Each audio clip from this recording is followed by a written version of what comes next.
Okay, hello everybody and welcome. My name is John, and in this video I want to show you all about this experiment I did recently with my large variegated Syngonium, in which I had a ton of vines in one pot and I tried to separate out my favorite ones and start a new plant with that.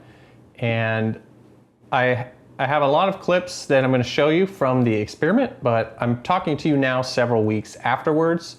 And I just, first of all, just want to say, please do not attempt what I'm about to show you. I didn't kill the plant. I was able to save it, but it did not work at all how I thought it was going to work. And really there was one crucial mistake I made, which I will make sure to be very clear to show that to you. But all in all, this was not the right strategy. And I'm so glad I did it because I've gained this information and I can share it with you. And you know, that's kind of the beauty of experiments, is that it's impossible to fail. You always are going to gain some information or some insights from whatever you try. All right, so I'm going to be showing you clips from the experiment, and then we're going to be coming back here and I'll be talking about what I learned and what is going on, and just helping you understand this whole process so that hopefully it's interesting and entertaining, but primarily so you can learn from this mistake. Please do not attempt what you're about to see. Thank you. Your plants will thank you as well. It is time for a repot anyways, so what I'm going to attempt to do today is to get this thing out of here, to bare root it completely, and then see if I can actually just separate the vines that I want to keep and keep those root systems intact.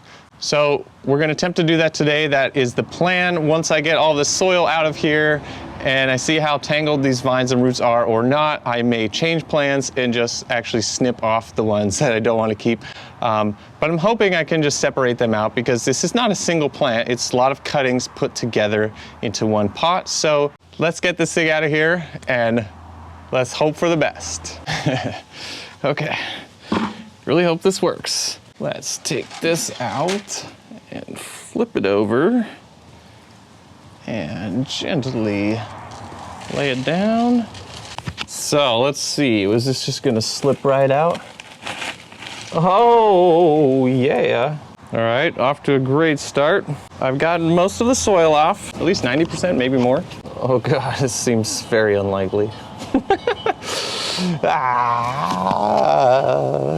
Okay, so I don't have them separated yet, but I untangled the vines. So all the ones on the right are the ones I want to keep. They have more variegation. Next, I'm going to go down and tag the base of the vines I want to keep, and then we will try to wiggle these out of here. Okay, so I'm just trying to get the root system to like open up as much as possible. So I'm kind of just going in here and like spreading my hands actually. Hopefully we get to a point where these just start pulling apart. Gosh, this is brutal.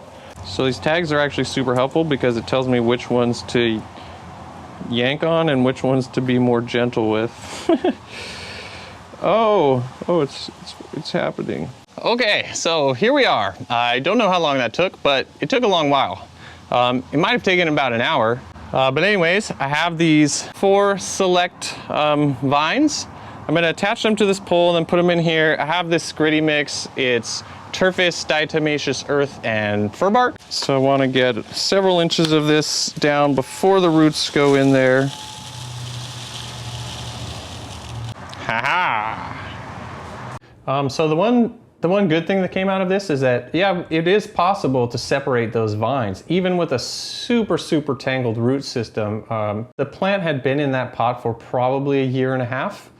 Maybe a hair less or more, and yeah, I was able to untangle those vines, those roots, and separate them out, and so it all appeared to be going quite well. It was working how I wanted to, and then we'll get to the one biggest error I made of that day.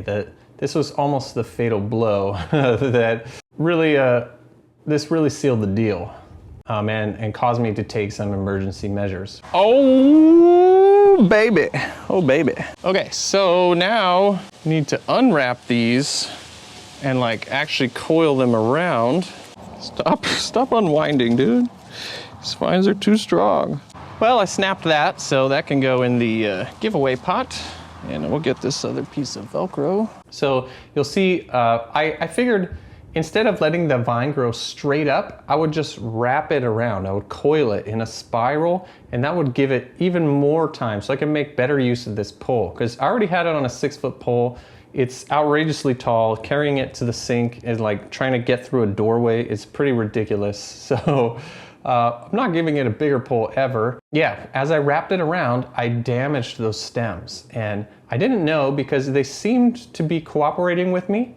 And then as you'll see later on, what happened over the next couple of days, like the plant looked super thirsty and stressed out, which is totally to be expected. So I thought it was fine.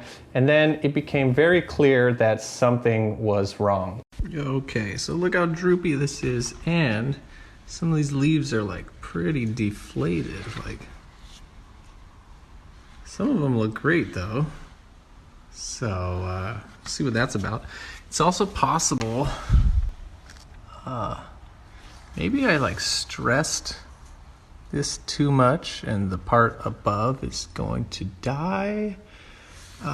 We'll see. So I'll keep an eye on this week. It really, look at this. It really looks like more than anything, when I was, at some point yesterday, when I was trying to like curl this around, or maybe when it was on the ground and I was wrestling the roots free, at some point the stems were damaged, and that is why these leaves are so effed up. So I'm gonna have to remove these. I'll take some cuttings right now and I'll get them, whack them in the humidity bin, and hopefully they recover. So I proceeded to take a lot of cuttings. I don't know how many I took, but I put them all in a jar in my humidity bins. It was just a jar of water and leca. And so they rooted in there, and now slowly that water line is coming down, and yeah, so they should just be transitioned into leca already. So, okay, so look at these leaves. They're doing all right. This one up top is phenomenal, spectacular. So a lot of leaves in here. Already some new growth. So I hope you can see, yeah, you can see all those roots and then side roots. So it's doing fine. It's doing okay. And what I need to do is make an identical jar to this with all of those elbow cuttings, and then put all of those baller ass leaves into a new plant and start it fresh. Okay, so here is the plant. You can see there's no leaves. Well, there's not really leaves on like the bottom 2 or 3 feet. This is a 6-foot pole. But all of these leaves here are doing fine. You can see they're nice and perky. Looking good. Still some really nice leaves in here. Already there's a growth tip, so we'll see what comes of that. But obviously now, so you can see these are just super droopy, although, well, this one's a goner, obviously. But this, like, the leaf is good. This leaf is fine, so this is not what I had been seeing on the other ones. But I think because this had been wrapped to the pole for over a year, I think these lost the ability to support themselves. So there's also this gorgeous leaf popping up out from the base. So the plant is doing okay. I really want to take cuttings from all of these top leaves, but I'm just going to let it settle in and recover for a while, and then you can see there will be so many potential stem cuttings that I got to figure out something to do with later on. Okay, so as you can see, the mother plant looks okay. It looks fine. I mean, it looks weird because there's like half of it is bare, but the leaves up top are doing just fine. And thankfully those Aurea cuttings are doing great. They are rooting very well. So I'm really glad I was able to take action in time and be able to save those and now continue growing them. But as you can see, I'm now doing what I just should have done from the start. But please definitely remember that I did successfully separate them and repot them, and then it was really when I twisted them around that I damaged the stems, and that ultimately was the problem. Because those elbow cuttings, you see, those stems didn't become damaged, and so even up at the top of that 6-foot pole, those leaves are still doing fine. Yeah, I mean, the whole thing was almost a success, although really those leaves would have still just been at the top of the pole, so I would have needed cuttings anyways. But I had really wanted to keep this plant with its well-developed root system going. I didn't want to lose momentum by starting the whole thing over. I wanted to let those roots just continue to push out beautiful new leaves. So that was why I chose to go with the separation route. But I really don't recommend you do that. So next time, what I would recommend to anyone is just cut out all the vines that you're not interested in anymore. Cut them back at the soil line. See what happens. Maybe something more interesting will pop up, maybe not.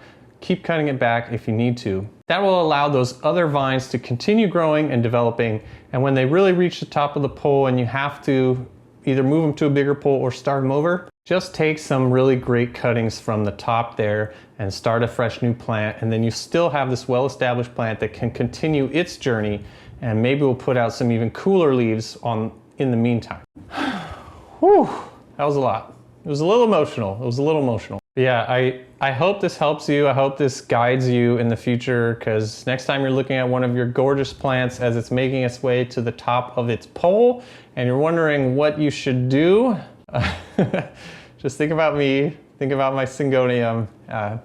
Remember our sacrifice, and please make a wise choice. Okay, so that is gonna do it. Thank you so much for coming on this journey with me. This is not the end. I will post an update for sure once I have these newer cuttings established as a new plant, which I'm definitely gonna be doing in the coming months. So once that's ready, I'll give you all an update, and it should be, as you saw all those cuttings in that jar, it's gonna be a phenomenal plant. So I'm very excited to share that with you when the time comes. But for now, if you enjoyed the video, please hit the like and subscribe buttons, and I hope you'll consider following me on Instagram at Enlightened Gardener. And as always, I wish you all the best with your plants and with your life, and thank you so much for being here, and I hope to see you next time. Peace.